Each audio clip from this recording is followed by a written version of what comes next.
Magandang umaga sa inyong lahat.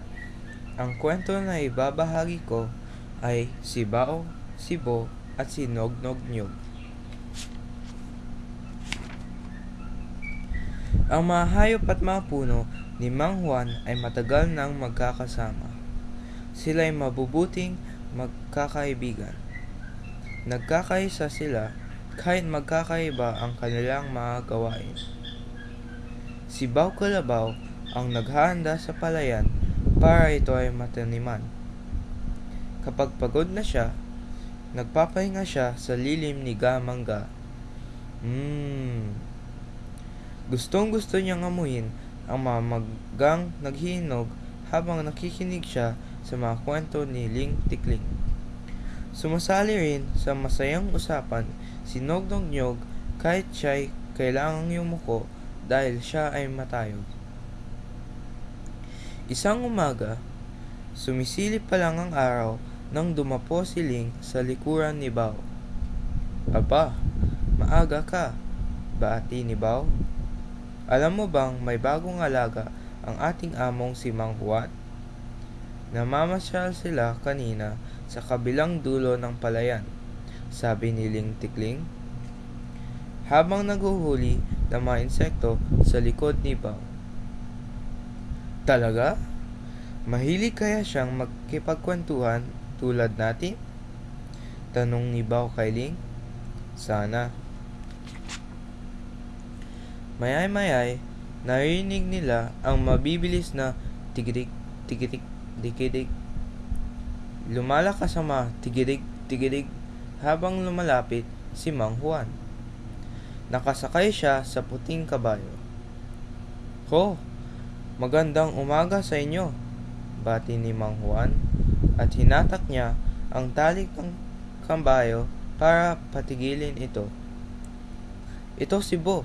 Siya ang tutulong sa akin na maghatid sa palengke ng mga bunga ninyo," paliwanag ni Mang Juan kay Ga at kay Nognog. "Bo, ito si Ga at yan naman si Nognog. Pareho silang masipag mamunga," pagbibida ni Mang Juan. Itinaas ng magarang kabayo ang kanyang ulo at iwinagayway ang malagong buhok sa batok. Parang walang ito ang narinig.